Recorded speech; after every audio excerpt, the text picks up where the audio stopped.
Ladies and gentlemen, boys and girls, the time has finally come. A lot of people thought we'd never make it to this point, but Vaughn Robinson, V-Rob on YouTube, will be rooting for the Golden State Warriors in this game. You what? Nope. So just a quick breakdown, y'all. I did watch the first quarter of this game. I watched on and off. Obviously, Kanye was supposed to drop Jesus is King last night. I still think he's going to drop it today, but we got the Clippers, we got the Golden State Warriors. Obviously, the Clippers are 1-0. This is the Warriors' season opener, their first game in Chase Center. I'm really excited, yo. So without further ado, let's get it, let's go, man. We'll just start from the beginning. I am really interested in this matchup. Like I said, I watched it on and off, so I'm just going to start from the beginning. What I want to see this game, though, from the Warriors side of things, is defense. I think they'll be a solid offensive team, but defensively I really worry about them. I mean, look at this. Kawhi. Jesus. I forgot how good this dude was, yo. D'Lo. Double high screen here for Kawhi. Got the two. He finds Patterson open. Zubac's bang. I mean, y'all, I was thinking about the Lakers trade that they did the giveaway of Zubac to the Lakers or to the Clippers. They gave him up for I forget the dude's name. Oh, it's Mike Muscala. Mike Muscala for Ilya Zubac. I love Zubac. He's a very solid big man, yo. Very solid at defense. Really good in the pick and roll. Can get you some outside shots right outside the paint. I like him, yo. Kawhi. They just have no one to guard him, bro. Like, they just have no one to guard him. I don't even know who's on the floor right now for Golden State outside of Stephen, Looney, and D'Lo. This is the toughest part playing the Clippers, though. When you are playing them, right? You're playing pretty good. And then 7 minutes into the first quarter, they bring in their bench lineup with Montrezl Harrell and Lou Will. Lou Will. I mean, like, who has that type of player coming off the bench for them? Their best lineup is with two bench players in.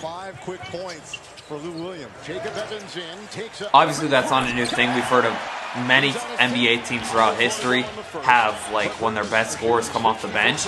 But having both Harrell and Lou Will come in, that gives you so much more offense. And it is so much harder to defend. It's so much harder to read. Because if your starters are in and you look at the Golden State Warriors who have a very weak bench, but a solid starting lineup, like, how do you play that in minutes-wise? Steph. Bang. I'm rooting for Golden State this game just because they're not a threat this year. I don't care if they get the 1 seed. They are not going to do shit in the playoffs. I can promise you guys that. The defense. Oh yeah, run this up. There you go, Evans. Shout out to UC one time.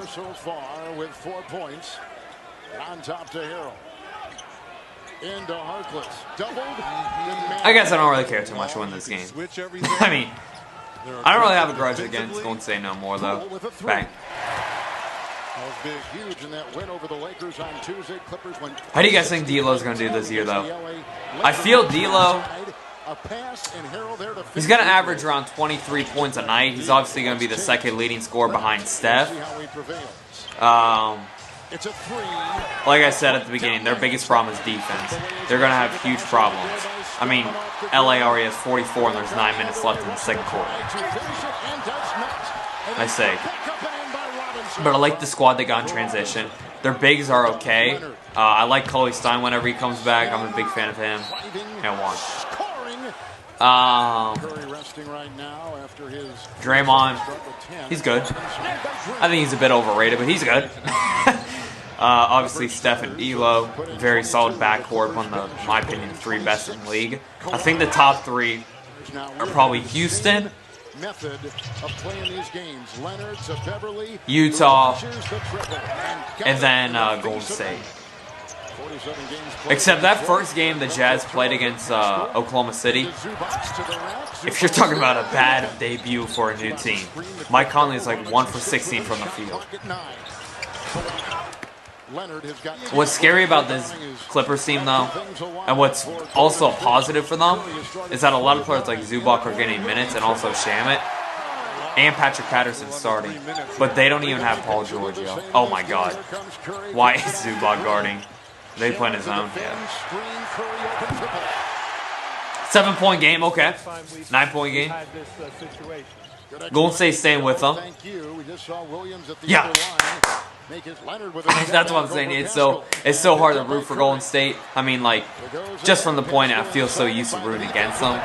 But if I'm going to be honest, I'm really concerned on if they're going to make the playoffs this year. I was going to make a Klay Thompson video regarding his injury.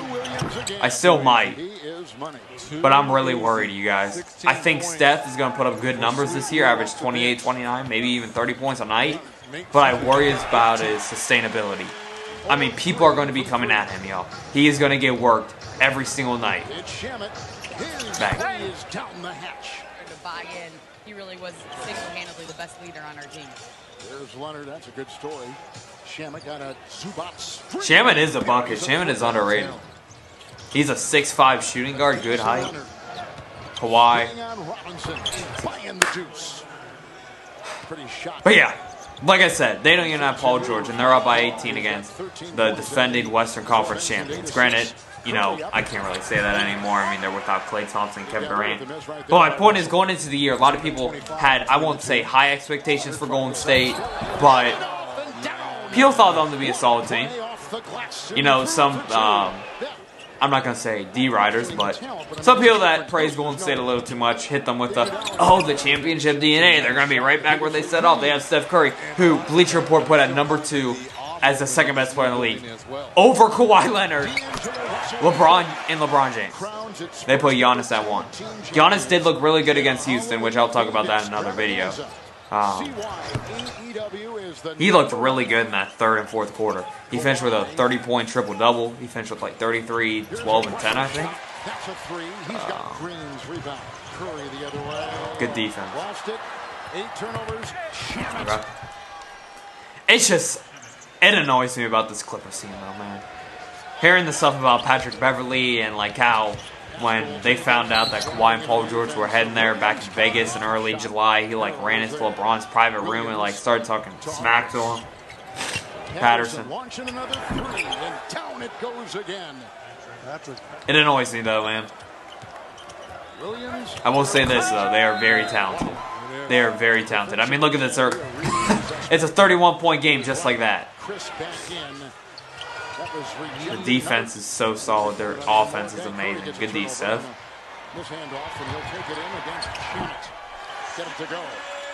I will say this about NBA Twitter.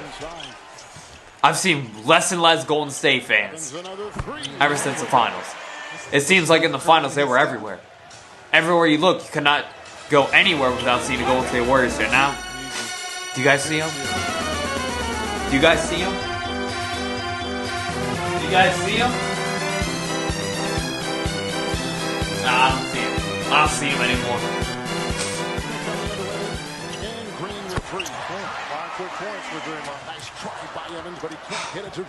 But yeah, the fact that they do not have Paul George is a scary thought. Like, I mean, there's not a thing that they're bad at. I think their height is their only flaw. I wish the Lakers played them differently. I mean, if you look at that third quarter, they played them perfect. They got Danny Green open shots. They got points in the paint with Anthony Davis. You got to utilize that matchup, the mismatches that Anthony Davis and LeBron will have, especially at most when they put Patrick Beverley on LeBron, when they put Montrezl Harrell on Anthony Davis. You have to take that matchup, and that's going to open up shots then for you, for players like Danny Green. Obviously, the problem last night, or 2 nights ago, for the Lakers is that they couldn't find a flow. Alright, they're going to make one more shot, and I'm turning this off. Okay, that's a good dunk, but we'll see it later. The final score, ladies and gentlemen, was 141 to 122. Steph finished with 23, Lou Will with 22. Like I'm saying, y'all, their leading scorer was off the bench, and they still have Kawhi Leonard. Steph had 23. I mean, what we got to realize about Steph, y'all, I ain't even going to say it. I just don't think he can put up the 2015-16 numbers, what he did those 2 years, especially 2016, again, in his career. And also have a winning team with that. The fact that he did those type of numbers with the 73-win Golden State Warriors team, is unbelievable. But you look at this team now without Klay Thompson, without Kevin Durant, without the players that they had before, Andre Iguodala. Teams are going to key on him. They are going to double team him. They are going to double team him on screens. They no longer have to worry about Klay Thompson on the other wing, Kevin Durant on the other wing. They have to lock in on Steph Curry. So every night you are going to get the best defender. Every single night you are going to get multiple defenders guarding you. You are going to get multiple people crashing the paint when you try and drive to the basket or make a cut on a defender. I mean, I feel bad for him, man, but it's going to be a very, very tough year for Steph Curry. But thank you guys so much for watching. Make sure to leave a like. Subscribe if you guys are new. The Lakers play tonight at 10:30 against the Utah Jazz Eastern Time. So I'll definitely be giving you guys a video for that Saturday morning. But stay blessed, yo. All love 2019. Thank you guys so much for watching. Hopefully Kanye drops his album by the time this video comes out. But I don't know, man. All love 2019, though. Oh, wait, I didn't do that right. This is your upside now, yo. Peace!